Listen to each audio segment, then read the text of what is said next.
बिछ गई सियासी बिसात, खेला जा रहा है सियासी खेल, जारी है वार पलटवार। शह और मात के खेल में बनाई जा रही है रणनीति, कौन पड़ेगा किस पर भारी, ये कभी भी सिर्फ हस्तक्षेप.com पर अमलेंदु उपाध्याय के साथ।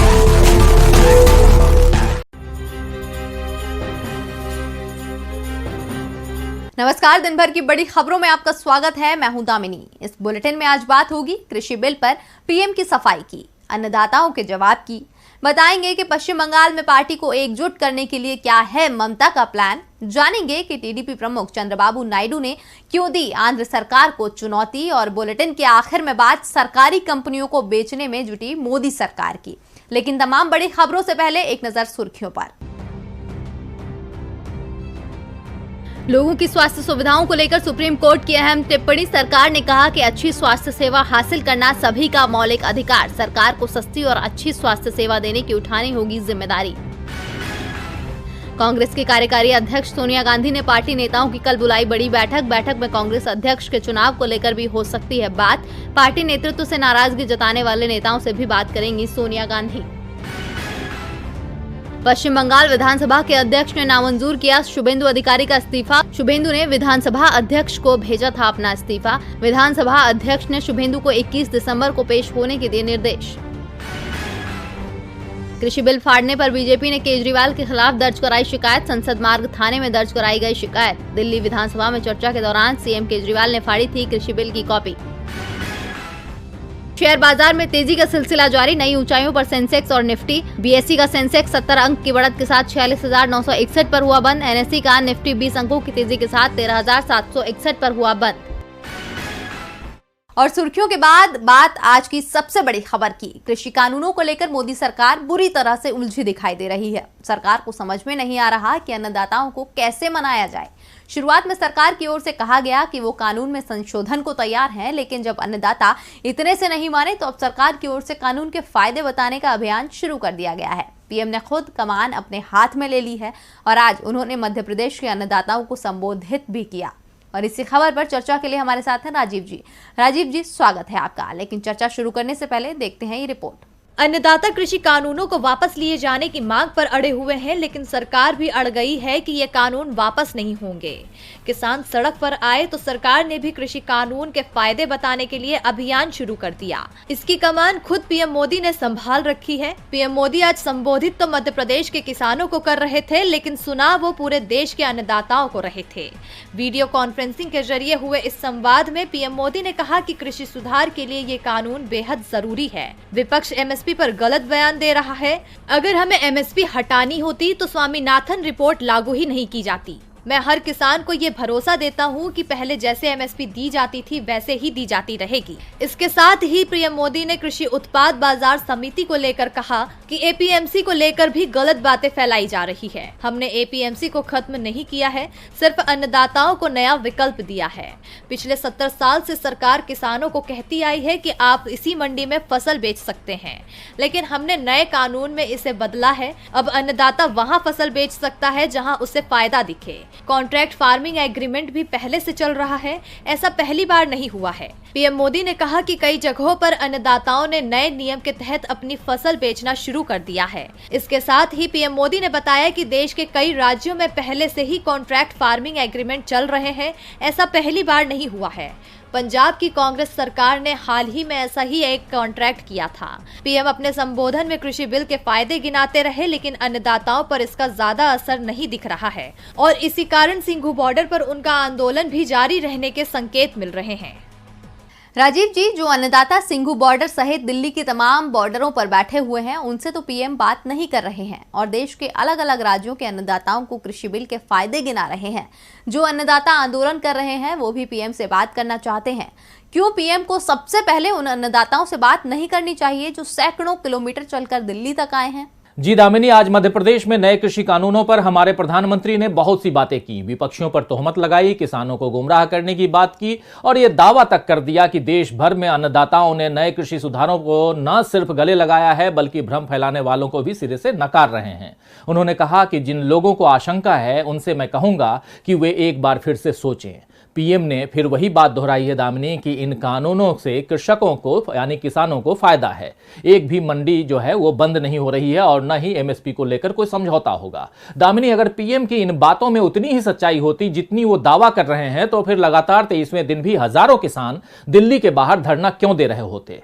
सरकार शायद ये सोचती है कि वो जो कहेगी उसे चुपचाप मान लेना और उसके हर फरमान को पत्थर की लकीर मानना जनता का कर्तव्य है, लेकिन ये सरकार भी गलतफहमी में है क्योंकि लोकतंत्र में विरोध की गुंजाइश हमेशा बनी रहती है और जनता को अपने हक के लिए आवाज उठानी ही पड़ती है। मोदी जी ने जितनी बातें मध्य प्रदेश के कार्यक्रम में वर्चुअली सम्मिलित होकर कही हैं, वही सारी बातें अगर वो दिल्ली के बाहर बैठे आंदोलनकारी किसानों से कहने का साहस दिखाते तो ये माना जा सकता था दामिनी की सरकार वाकई अन्नदाताओं यानी किसानों के लिए चिंतित है। लेकिन हमारे पीएम ने इतने दिनों में इन प्रदर्शनकारियों से एक बार भी बातचीत की सीधी पहल नहीं दिखाई है। तो जाहिर होता है दामिनी की पीएम सच का सामना नहीं करना चाहते हैं और न ही देश को सच बता रहे हैं। पीएम जहां अन्नदाताओं को कृषि बिल के फायदे बता रहे हैं, कृषि मंत्री चिट्ठी लिख रहे हैं, लेकिन अन्नदाता अपनी मांग से हिलते नहीं दिख रहे हैं। उनकी मांग है कि पहले बिल खारिज हो, उसके बाद नए बिल पर कोई चर्चा हो। और आज अन्नदाताओं ने पीएम के बयान और कृषि मंत्री की चिट्ठी पर अपना जवाब भी दे दिया।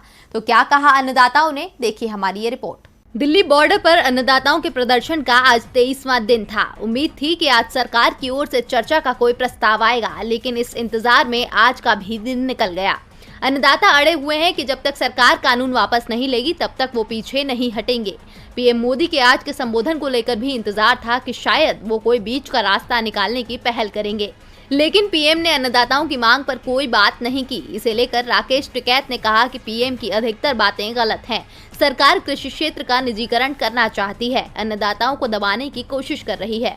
उन्होंने योगी सरकार को भी निशाने पर लेते हुए कहा कि जो अन्नदाता सरकार के बिल का विरोध कर रहा है उसे दबाने की कोशिश हो रही है। संभल के उप जिला मजिस्ट्रेट ने अन्नदाताओं को 50 लाख का नोटिस भेजा है, जो बताता है कि सरकार हमारे आंदोलन को दबाना चाहती है। कृषि मंत्री की चिट्ठी को भी सिंघू बॉर्डर पर बैठे अन्नदाताओं ने खारिज कर दिया है। अन्नदाताओं का कहना है कि कृषि मंत्री के साथ हुई बैठक में जो चर्चा हुई वो ही उन्होंने अपनी चिट्ठी में लिखी है। इसमें कुछ भी नया नहीं है। हम पहले ही सरकार के संशोधन प्रस्ताव को खारिज कर चुके हैं। हमें ये बिल नहीं चाहिए और सरकार जब तक बिल वापस नहीं लेगी हमारा आंदोलन जारी रहेगा। अब देखना है कि सरकार अन्नदाताओं को मनाने के लिए क्या पहल करती है। कृषि बिल पर मामला फंस गया है। वैसे अन्नदाताओं के आंदोलन के चलते फंसी हुई तो हरियाणा की बीजेपी सरकार भी है। सरकार को समर्थन दे रहे विधायकों पर दबाव है कि अब वो बीजेपी के कद्दावर नेता और पूर्व केंद्रीय मंत्री बीजेपी सांसद चौधरी बीरेंद्र सिंह ने ये कहकर पार्टी को बैकफुट पर धकेल दिया कि वो सरकार के साथ नहीं अन्नदाताओं के साथ हैं। तो क्या कहा है बीजेपी सांसद ने, देखिए ये रिपोर्ट। देश के अन्नदाता गुहार लगा रहे हैं लेकिन सरकार सुनती नहीं है। विपक्षी आवाज उठा रहे हैं लेकिन सरकार जागती नहीं है। अब तो बीजेपी के नेताओं ने ही आंदोलनकारियों के सुर में सुर मिलाने शुरू कर दिए हैं, जिससे मोदी सरकार को तो कोई फर्क नहीं पड़ रहा, लेकिन हरियाणा में खट्टर सरकार की मुश्किलें बढ़ गई हैं, क्योंकि हरियाणा में बीजेपी के अंदर से ही विरोध के स्वर उठने लगे हैं। पूर्व केंद्रीय मंत्री और राज्यसभा सांसद चौधरी बीरेंद्र सिंह के हाल के एक बयान ने राजनीतिक हलकों में यह कहकर हलचल पैदा कर दी है कि उनके लिए पार्टी और राजनीति से बढ़कर किसानों का हित है। उन्होंने कहा कि किसान मुझसे संपर्क करते तो मैं किसानों की अगुवाई करने के लिए तैयार था। कृषि कानूनों के बारे में किसानों की शंकाओं को दूर करने को प्राथमिकता दी जानी चाहिए, क्योंकि किसानों को लगता है कि कानून उनके लिए हानिकारक है। बीजेपी के नेता के इस बयान से संकेत मिल रहे हैं कि पूर्व केंद्रीय मंत्री किसानों के आंदोलन में शामिल हो सकते हैं और मोदी सरकार के खिलाफ मोर्चा खोल सकते हैं।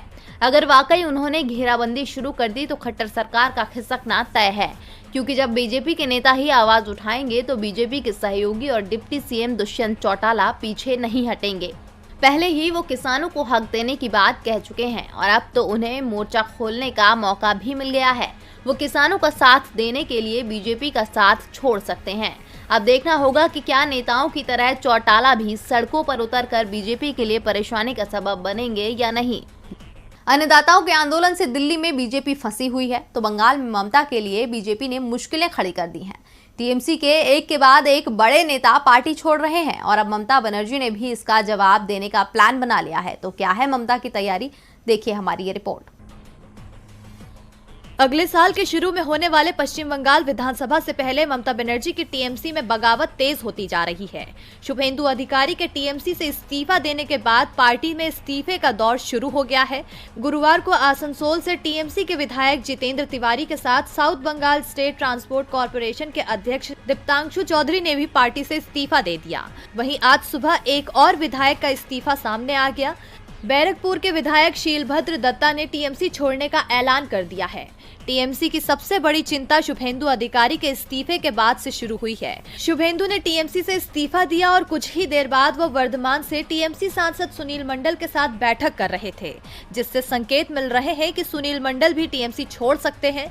पार्टी की मुश्किल को देखते हुए मुख्यमंत्री ममता बनर्जी ने पूरी कमान अब अपने हाथों में ले ली है। उन्होंने पार्टी के नेताओं की आज बड़ी बैठक बुलाई है। बैठक में शुभेंदु अधिकारी के इस्तीफे के बाद जो माहौल बीजेपी और विपक्षी पार्टियों द्वारा तैयार किया जा रहा है, उस पर चर्चा होगी। इसके साथ ही विधानसभा चुनाव की आगे की रणनीति भी तैयार की जाएगी। ममता बनर्जी की ये बैठक कई मायनों में इसलिए भी अहम है क्योंकि 19 और 20 दिसंबर को अमित शाह पश्चिम बंगाल के दौरे पर जाने वाले हैं। कहा जा रहा है कि शाह के सामने टीएमसी के कई नेता बीजेपी का दामन थाम सकते हैं। बंगाल में सत्ताधारी टीएमसी परेशान है अपने नेताओं से, जो उसके लिए चुनौती बन गए हैं। तो वहीं आंध्र प्रदेश में जगन मोहन रेड्डी की सरकार के लिए विपक्ष चुनौती बन गया है। विपक्ष के नेता चंद्रबाबू नायडू ने तो जगन सरकार से राज्य में जनमत संग्रह कराने की चुनौती दे दी है। तो क्यों चंद्रबाबू कराना चाहते हैं आंध्र प्रदेश में जनमत संग्रह, देखिए ये रिपोर्ट। आंध्र प्रदेश की राजधानी बदलने का मामला राज्य की राजनीति में सुर्खियां बना हुआ है। मुख्यमंत्री वाईएस जगन मोहन रेड्डी 3 राजधानियां बनाने का कानून पास कर चुके हैं। सरकार जहां इसके फायदे गिना रही है, वहीं विपक्ष पार्टी सरकार के फैसले से नाराज दिख रही है। आंध्र प्रदेश के विभाजन के बाद राज्य में बनी पहली सरकार टीडीपी की थी और चंद्रबाबू नायडू सीएम बने थे। नायडू सरकार ने अमरावती को राज्य की राजधानी घोषित किया था, लेकिन 2019 में वाईएसआरसीपी की सरकार आने के बाद से ही राजधानी का मामला उलझ गया है। जगन मोहन रेड्डी 3 राजधानी बनाने के पक्ष में है, जिसमें विशाखापट्टनम को कार्यकारी राजधानी, कुर्नूल को न्यायिक राजधानी के रूप में लाने का एक कानून पारित किया था। वहीं अमरावती को राज्य की विधान राजधानी के रूप में बरकरार रखा था, जिसे लेकर टीडीपी प्रमुख एन चंद्रबाबू नायडू ने सीएम जगन मोहन रेड्डी को खुले तौर पर चुनौती दी है। उन्होंने दावा किया है कि अगर राज्य की जनता रेड्डी का समर्थन करती है तो वो राजनीति छोड़ देंगे। जगन मोहन रेड्डी या तो अपना फैसला वापस ले या फिर इस फैसले पर पूरे राज्य में जनमत संग्रह करा लें। नायडू ने कहा कि सीएम को इस फैसले को लेकर लोगों से माफी मांगनी चाहिए। ये मामला आंध्र हाई कोर्ट भी पहुंच चुका है। अब देखना है कि कोर्ट इस पर क्या फैसला देता है। और बुलेटिन के अंत में बात निजीकरण पर सरकार के बयान की। पीएम मोदी ने जब से देश की कमान संभाली है, तब से वो अपनी जिम्मेदारियों से पीछे हट रहे हैं। इस बात की तस्दीक आज वित्त मंत्री निर्मला सीतारमण के बयान से भी हो गई। उन्होंने एफडीआई को लेकर ऐसी बात बोल दी है जिससे साफ है कि सरकारी कंपनियों को लेकर सरकार अपनी जिम्मेदारी से बच रही है। अब उनके बयान पर विपक्ष का विफरना तय है। देखिए ये रिपोर्ट। क्या मोदी सरकार से देश नहीं संभल रहा है? क्या सरकार सब कुछ निजी हाथों में सौंप देगी? क्या देश का हो जाएगा निजीकरण? ये सवाल इसीलिए उठ रहा है क्योंकि जब से पीएम मोदी ने देश की कमान संभाली है, तब से वो एक के बाद एक कंपनियों को बेचने में लगी है। रेलवे, बैंकिंग सेक्टर से लेकर पेट्रोलियम सेक्टर को बेचने के बाद भी सरकार का जी नहीं भरा है। उल्टा वो अब निजीकरण की रफ्तार तेज करने जा रही है। इस बात को खुद वित्त मंत्री निर्मला सीतारमण ने कबूला है। उन्होंने कहा है कि सरकार सार्वजनिक क्षेत्र की उन कंपनियों के विनिवेश पर आगे बढ़ेगी जिनकी बिक्री के लिए केंद्रीय मंत्रिमंडल की मंजूरी मिल चुकी है। वित्त मंत्री ने कहा कि भारत में एफडीआई का प्रवाह अन्य उभरती अर्थव्यवस्थाओं की तुलना में कहीं ऊंचा है, जो देश की मजबूत वृहद आर्थिक बुनियाद और सुधारों की क्षमता को दर्शाता है। एक स्थिर सरकार भारतीय कंपनियों में दीर्घावधि का विदेशी निवेश लाने में मददगार होती है। इतना ही नहीं, उन्होंने कहा कि महामारी के दौरान कुछ बड़ी कंपनियों के विनिवेश के हमारे प्रयास अच्छे चल रहे हैं। सीतारमण ने कहा कि विदेशी निवेशक इसलिए भारत आना चाहते हैं क्योंकि हमारी आर्थिक बुनियाद मजबूत है। हालांकि कई चुनौतियां हैं, लेकिन इससे अधिक महत्वपूर्ण ये है कि हमारे देश में एक मजबूत निर्वाचित सरकार है। अब वित्त मंत्री ने खुद ही इस बात को कबूल कर लिया है कि मोदी सरकार बाहरी कंपनियों के लिए निवेश के द्वार खोल रही है, अपनी जिम्मेदारियों से पीछे हटकर हिस्सेदारियों को बेच रही है। अब सवाल उठता है कि क्या ऐसे चलेगा देश? और दिन भर की बड़ी खबरों में मेरे साथ इतना ही। देखते रहिए डीवी लाइव। नमस्कार।